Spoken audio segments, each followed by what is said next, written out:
we're going to touch on what we just spoke about. We're going to touch on what's going on at the moment, because it would be, I don't know if it would be right not to. That's not to say that if you're sick of talking about it, you have to, because you're here. You don't have to. But we're going to be looking at the face. So we're going to be looking at our features, we're going to be looking at our body, and we're going to be looking at skin. Not from the perspective of vanity, not from a place of vanity, but from a place of history. So I might have shared it last week, I'm not sure, but a big learning curve for me for my face was realizing that my face is a family tree.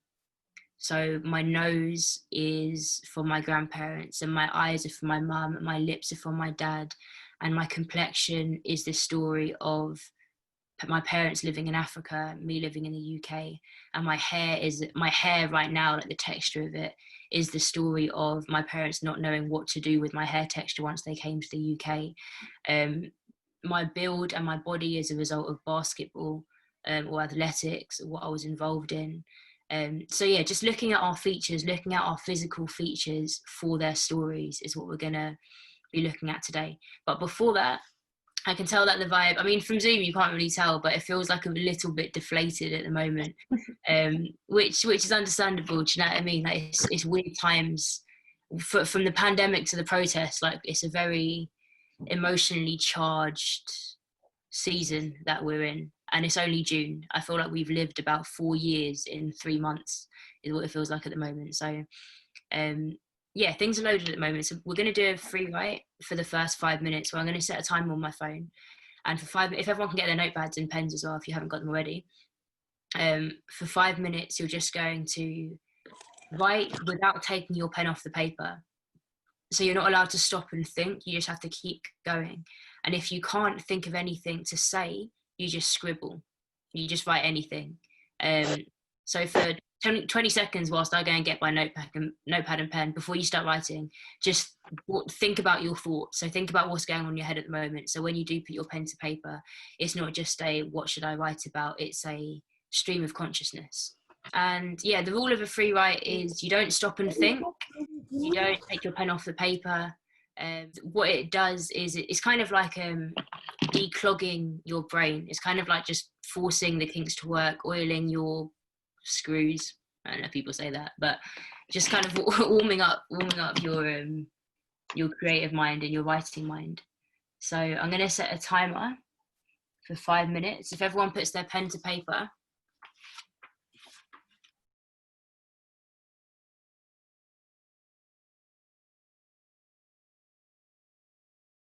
Joy, how was that for you? Girl Joy. It was good. I mean, it was weird because whilst I found myself overwhelmed about the whole situation of what's currently going on, and I felt like I told myself I didn't want to write about it, that was all that seemed to come out of me. And so it's like, it's quite cathartic because I haven't really addressed it within myself because I'm not too sure how to feel. So yeah, it was good. It was very good. Who else kind of feels like Joy at the moment?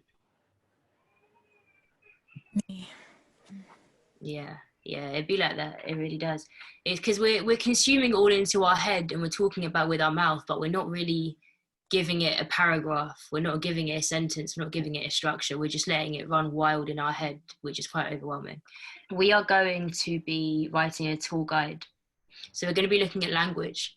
We're going to be looking at the language used, or thinking at least about the language used for different things. So, you know, when I don't think I've actually done a guided tour as like during an age that I remember, but you get like bus tours around London where you all put on a headset and there's someone saying, welcome to London, this is the Millennium Wheel, this is the Big Ben, this is whatever else they're pointing out. Or when you go to another country, there's like walking tours, like this is the corner where Oscar Wilde got the idea for whatever it might be, or this is the train station that Hogwarts was based off.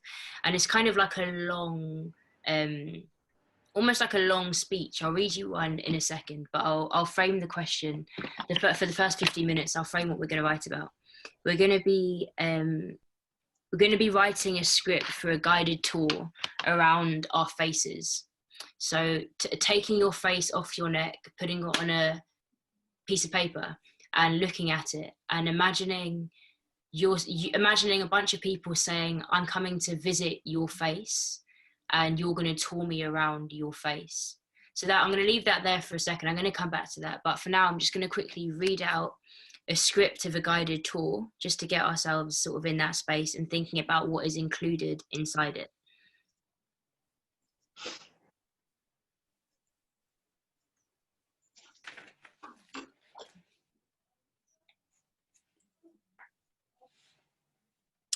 Hello everyone, my name is Luca. On behalf of Suntan Tours, I'd like to welcome you all to Los Cabos. The bus ride to your hotel will take about 15 minutes. Right now, I'd like to take a minute to familiarise you with the area and discuss some brief safety precautions. Firstly, I ask that you remain seated until you reach your destination and that you don't eat or drink whilst on the bus. Secondly, please realise that it's against the law to get drunk in public. Enjoy your vacation, but drink responsibly. I promise you're going to enjoy your stay here in San Jose, Los Cabos. This is a beautiful, quiet city where you can relax, sit by the beach, enjoy great meals, and feel very safe. You can walk into town and enjoy the fountains or take a moonlit walk along the water. Please don't swim here. This is not a safe place to swim because there is a strong undertow. Cabos San Lucas is the place to go if you enjoy swimming in the ocean. You can take a short bus ride from your hotel and there you will also enjoy entertainment and dancing. Suntan Tours offers a variety of special discounts depending on your travel plans. We have golf packages, guided well boat tours, fishing charters. There will be a short information session at 1 p.m. in the lobby of the hotel where you can learn all about these offers. But we do recommend that you don't purchase packages from street vendors as they're not always reliable. They also may charge more than what they say. And then the last section is just advice on currency and changing currency. So these are a few things to note down. Inside a tour guide, they always have a welcome.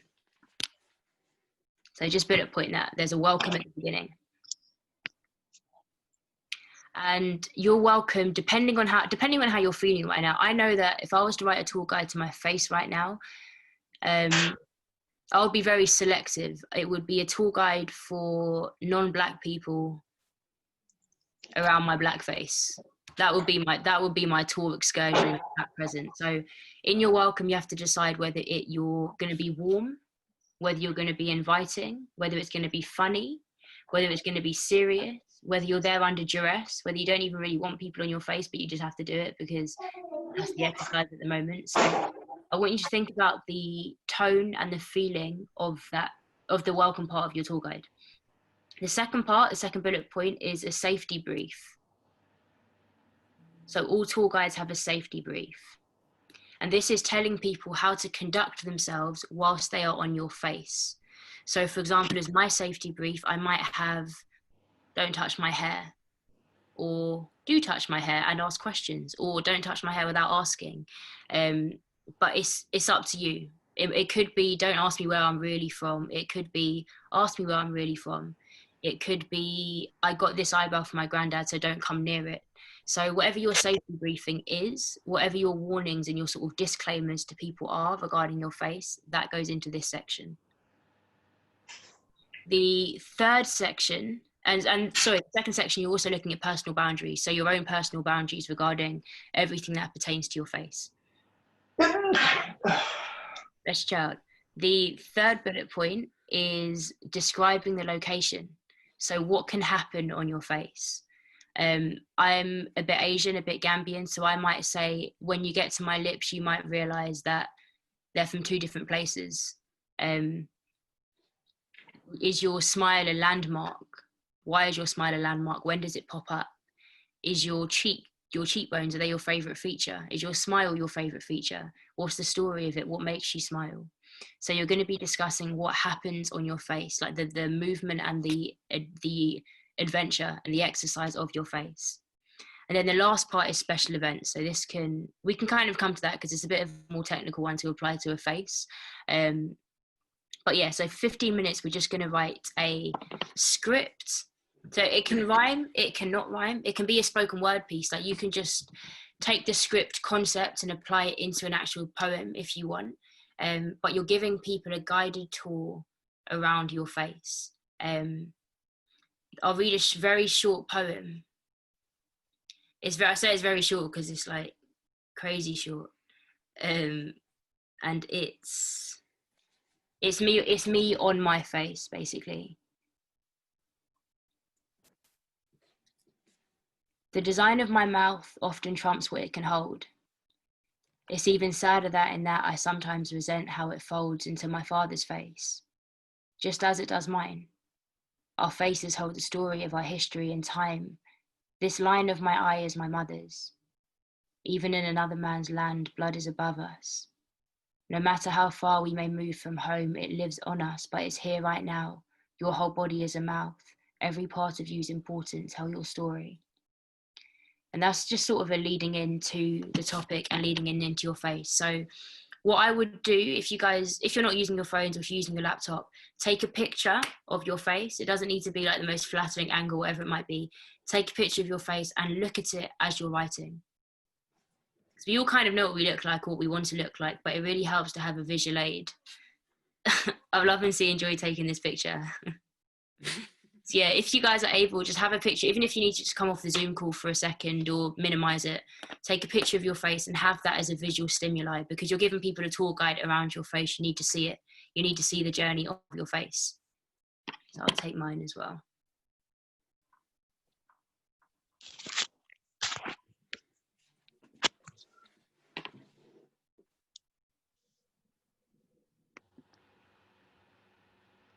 Cool. And yeah, when you are, I know at the moment, the lens of, we've been given different lenses to look at ourselves with at the moment. If you're a black person, you probably feel very black these past 2 days. If you're a white person, you probably feel very white over these past 2 days. It's been made very apparent what our faces look like.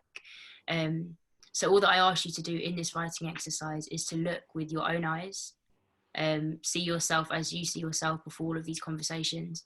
If you need to pull in what you've learned over the past few days, definitely pull it in. If that's the heaviest part of your conversation right now, then definitely bring that into your poem. But just remember that your faces are a family tree.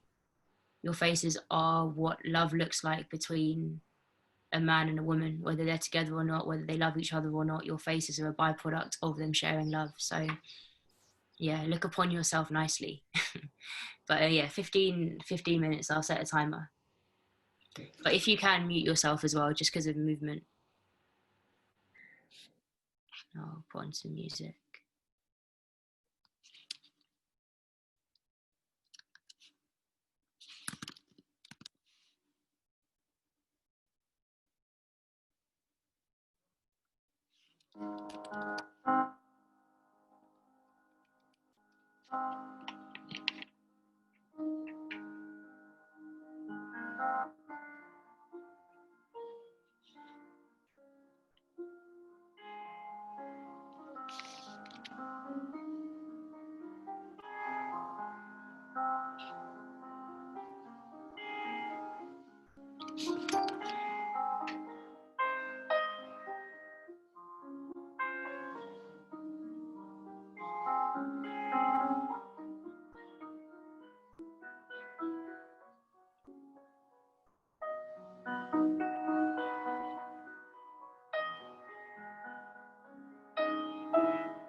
A few more minutes.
window.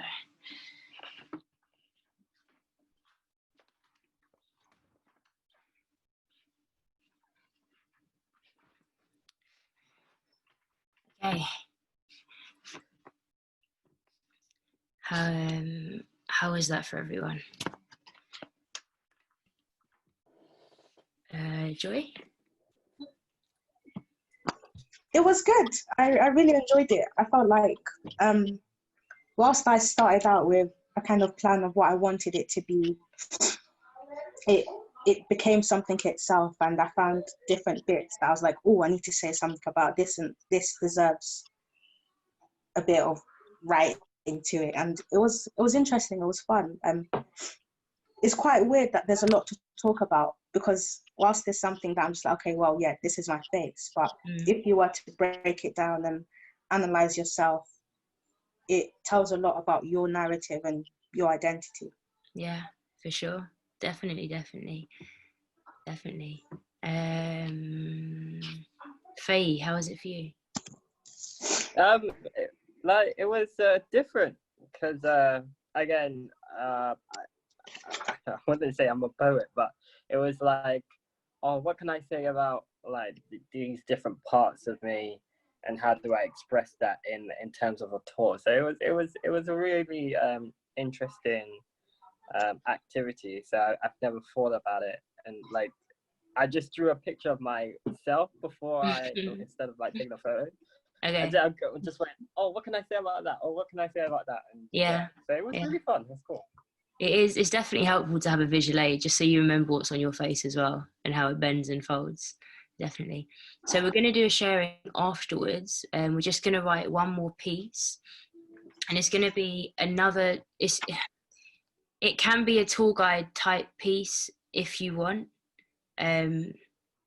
but the topic and what to write down is a guided tour around the streets of Atlanta at the moment.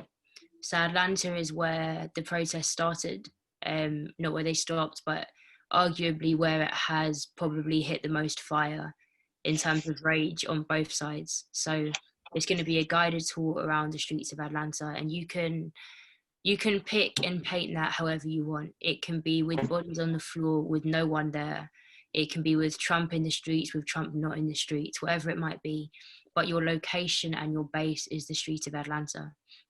I know that it was meant to be more on language today, but I don't know, place and face just felt a little bit more relevant to our thoughts at present. So yeah, just another 10 minutes. And again, like, it doesn't have to be a guided tour. It doesn't have to be on this corner XYZ happens.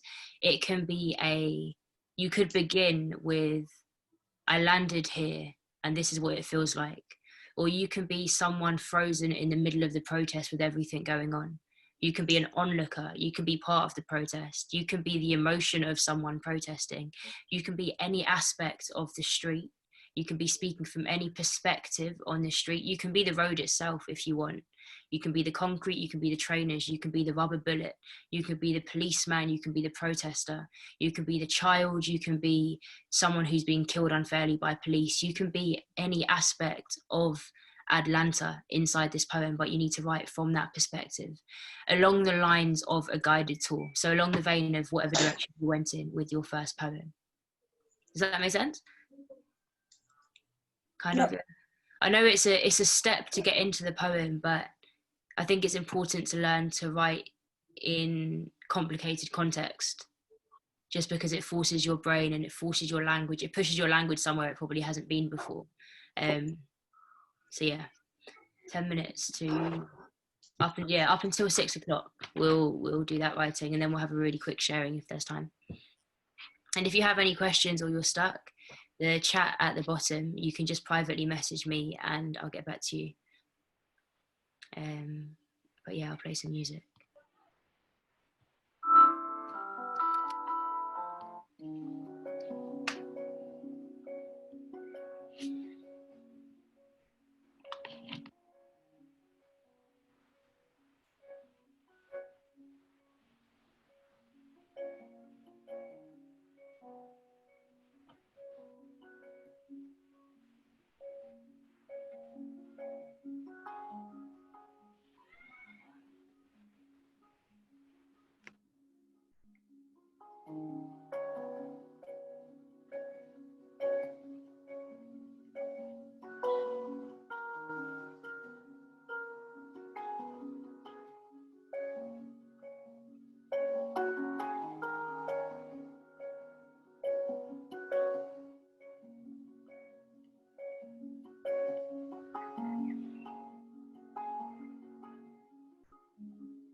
Just a few more minutes.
Okay, just one more minute.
Couple more seconds.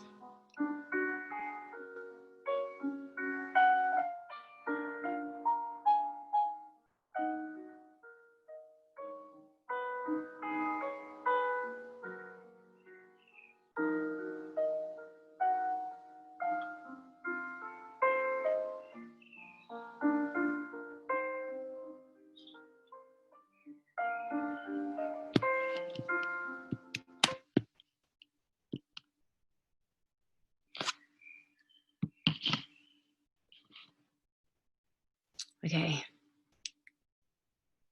Would anyone like to share? Okay, so we'll go. I'll just do it in order of hands that I saw on my screen. So it was Asante, Blessing, then Joy, then Faye, and then I'm guessing Jack and Jay Shell. So yeah, if everyone else can mute themselves, and Asante and Precious. But Asante, yeah. These streets have felt the heat of the sun, but the scorn of the South has blackened the world. The voices that were mere whispers to the world were screams and torture to me. As you destroyed the great walls of their black streets, there are men hiding in back streets. We surf along the wind and find ourselves in the garden of a little girl. Watch a city burn, and yet it seems no amount of tears will put out this flame. Welcome to Atlanta. That's all I got. That's powerful. That's very powerful. It seems no amount of tears will put out this flame. Ain't that the truth? Ain't that the truth? I feel you. Thank you for sharing.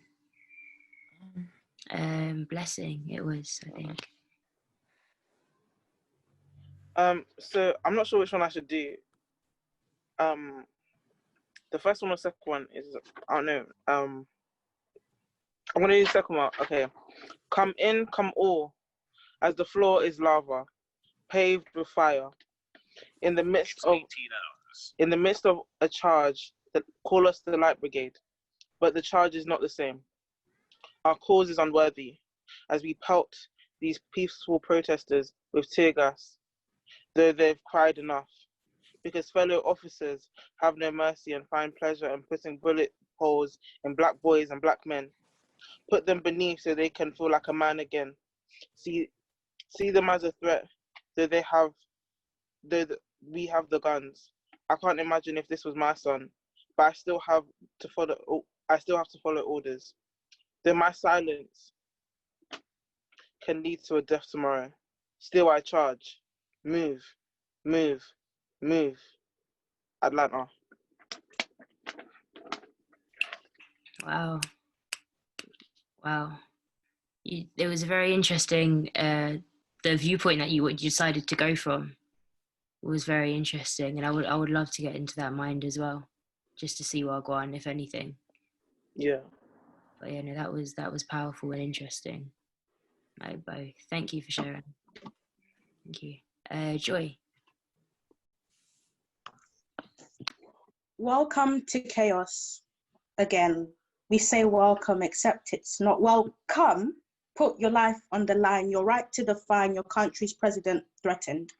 the same way we are threatened, holding pathetic pieces of paper, asking when will this threat end? And no, it's not news, it's not new, it's always been new, that you see me as, why do you ask me what to do? Is my face representative of my entire race? Is my right to air the real threat here, or is it the potential loss of your power? Our right to just be is not seen. Our black, forced into shadows, graves and holes, we deserve light. Mm. It's funny, when you started, you were talking about chaos, but you did it with a big smile on your face. I was like, wait, what side of the conversation are we on? But no, that was powerful. I'd love to see you standing and performing that, because there's a lot of life in the poem. There's a lot of life in the rhythm of the poem as well. And you could literally pull any line from that poem. To be honest, your Blessing and Asante as well, you could pull any line from your poems and make whole poems from them. And I think it's representative of this space that we're in, where there's so much to talk about. To fine line on just one is quite difficult, unless you get there after hours of talking about it and decide this is what I'm gonna write about. So yeah, I would encourage everyone to do that as well. Like, if you do have a line that you like in your poem, or a theme that you think is quite heavy or potent in your poem, write a whole piece just on that to focus it. But thank you for sharing, Joy. It was very good, very powerful. Love to see you perform it with movement. Faye.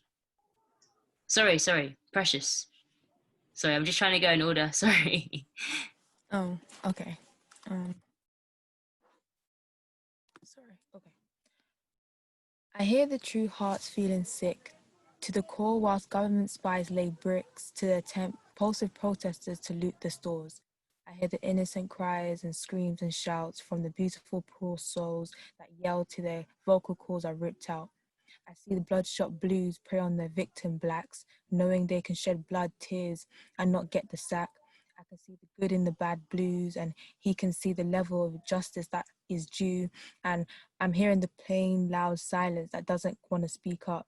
Just knowing that your wow and scratching of your head is just never enough. Our pain is off your radar, and our pain is tightened by your handcuffs.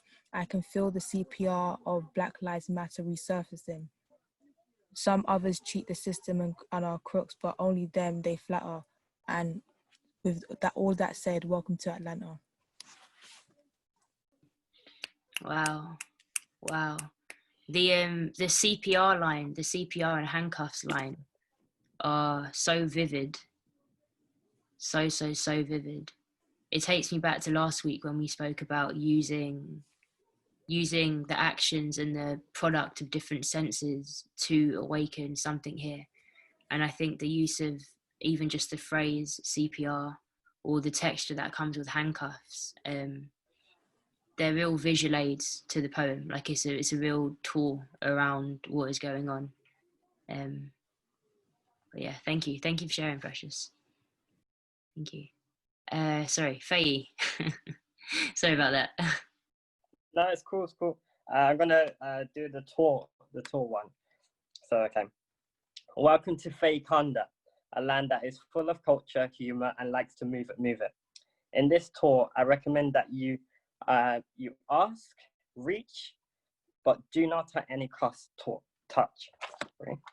At the start of the tour, you'll be introduced to chocolate nappy land, a rare exotic throw flower that is not used to too much water, and it's fully nourished with tea tree oil, eucalyptus, and a special condiment of shea butter. I advise that you do not grab it as if it is a labradoodle, or try to take a sample with you, as it's still rich in all of its Black history and depreciates in value as it moves further along its original location. Next, we make our way to the Jaundice Eye Collection, an accumulation of the sickle cell tribe, a community of unified individuals with uniquely crescent-shaped red cells. The tour will conclude with the body tricks, a collection of bones shaped in the form of Tetris, They move in any shape or form. Thank you for attending the tour of Faykanda, and make your way to the gift shop for a pair of Obama-shaped ears and Michael Jackson snorkels for any deep sea diving. There we are. That was great. That was really good. That was funny, Faykanda. That is funny. It's so funny how much you learn about the nuances on your face when you have to write about them, isn't it? Yeah. And the story behind them. But no, that was funny. It's good to be able to laugh at oneself as well, because sometimes if you don't laugh, you'll cry. So that was good. Thank you for sharing. Thank you. Jack, Joy, boy Joy. Yes. My one's about Atlanta. I want to sort of preface it before I start into it by talking about what the really weird thing that a lot of my friends and I have been talking about in terms of white families and how desensitized we are to remarks and to comments, and how we don't notice how they can spiral into something bigger. And I figured that if you were to take a group of people, white people, on a tour around Atlanta, it would go something like this. It's called white noise. If you look to your left and to your right, you are going to see a noise.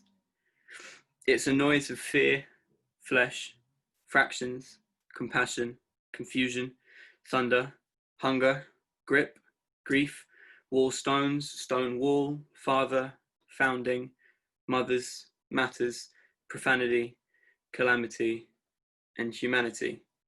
It's a noise that is threatened by years of silence that could follow it. But I won't tell you that it's a noise that is repeating itself, because in order for it to repeat itself, it had to have ended once.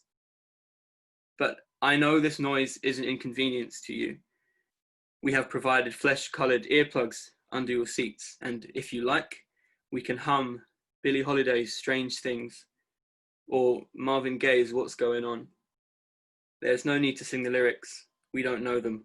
The melody will be enough. Wow. I didn't know what to expect, but yeah, that was powerful. That ending as well. There was just so much triple entendre in everything you said, from the flesh-coloured earplugs under seats to not needing to know the melody to hum along, to even the choice of songs from Strange Fruit. Yeah, that was really powerful. I'm exhaling. But, yeah, there was a lot of triple entendre. I can imagine. It's funny with Joy's poem. I can imagine her performing it, and us getting it.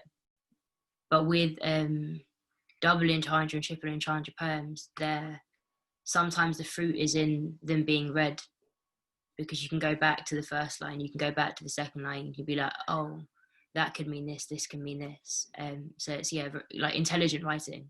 Thank you. Intelligent writing, and a really an important angle, a very important perspective on everything. Thank you for sharing. Jay,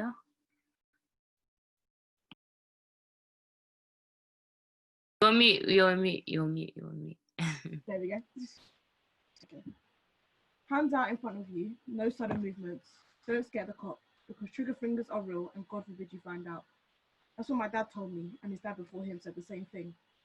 As we stand on the front line of the protest, I'm trying to remember each key thing. Hands out in front of you, no movements. Scare the cop, triggers are real. No, triggers are cops, scare the real. No, hands out in front of you, movement sudden. No, Mum thought I was too young to be shoved in a society where first thing people saw was my skin. She saw the innocence ripped out of my eyeballs as my nose was touching the police shield. I squeezed my mother's hands as if my childhood was planted in them. No matter how much pressure, Atlanta forced me into adulthood at the age of 6. Wow, that last line, I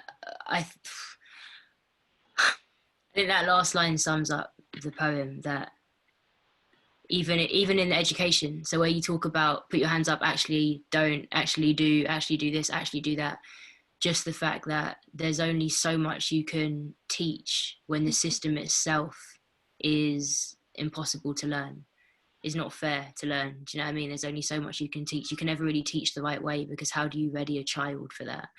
You don't. You ready an adult, and kids just become adults really quickly because they're having to be met with that really quickly. So that last line, what was the last line? Atlanta forced me into adulthood at the age of 6. Atlanta forced me into adulthood at the age of 6. That's really powerful. Yeah, that's extremely powerful. Thank you for sharing. There was a conversation that I had. I can't remember if it was a conversation or something that I read, but it was talking about the fact that the moment death is infinite. Death is the only thing we kind of semi-experience that lasts forever. We have an understanding of relationships ending, moving school, moving country, but death is something that's infinite. And that makes it one of the hardest things to make people understand and feel that pain if they themselves aren't feeling it.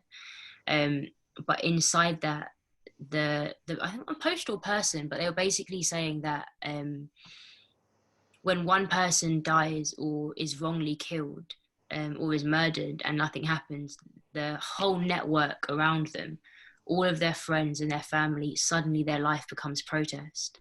So if you are a son, if you're a daughter, a loved one, an old colleague, whatever it is, your whole entire life changes. So you can be 6 years old, and the moment you are born into a system like that, or perhaps you have a family or friend, you step into this protest, and to act and to live outside of an area of protest is to be at war with yourself a lot of the time. So it's not exactly a positive note to lean on, but I think just going forward up until next week. So next week we're going to look at performance. So we're going to get a little bit more active, but in between now and then, what I would just encourage, even for your own mental health, is there's a lot online at the moment, and it's constant and it's traumatic and it's painful. And we exist in a space of privilege in that we're not having to be outside right now. We're not, our lives aren't directly threatened at this present moment, as they are for a lot of people right now. And sometimes it's good to exercise that privilege by, if you're able to, stepping away from your phone for a bit and remembering that life is still going on aside from the war. It is a massive part, and it should under no circumstances be ignored. But your mental health is important as well. And be careful watching traumatic videos. Be careful with desensitizing to seeing Black lives lost. Just be intentional with what you consume. If you want to be educated, sometimes right now, Twitter's not the best place to do it. Go to Netflix, read a book. If you want to find protests and petitions, there's a link in my Instagram bio actually that has a whole bunch of content to follow, to search, to donate, to sign. But yeah, just be intentional. Just bear in mind that you're but flesh and you're soft, so you're going to be impacted. But also use your voice. Form a position of privilege where we're sat down and we have our phones and we have access to speak. Don't be scared to use your voice, because this it's not just a Black issue. Legally killing Black people is a humanity issue. It's a law issue. It's a world issue. And it can't just be Black people talking about it, because it's just bigger than that. So whether you're young, old, whether you have family, friends, whatever it might be, just have those conversations, be strong in your approach. And saying Black and talking about Blackness, it's not a swear word, it's not profanity, it's a reality and it's a part of humanity. So that rhymed. So yeah, lean into that. Lean into that as you go into the week. But yeah, and keep on writing as well. Like, if you can, find a line from your poem and write a longer piece on it, just to organise your thoughts a bit more, so it's not all just running around your head at the moment. But yeah, sorry for the tone. Not that sorry for the tone, if I'm honest. I think it's necessary. But yeah, go into the week protected. And we'll see you on Tuesday, guys.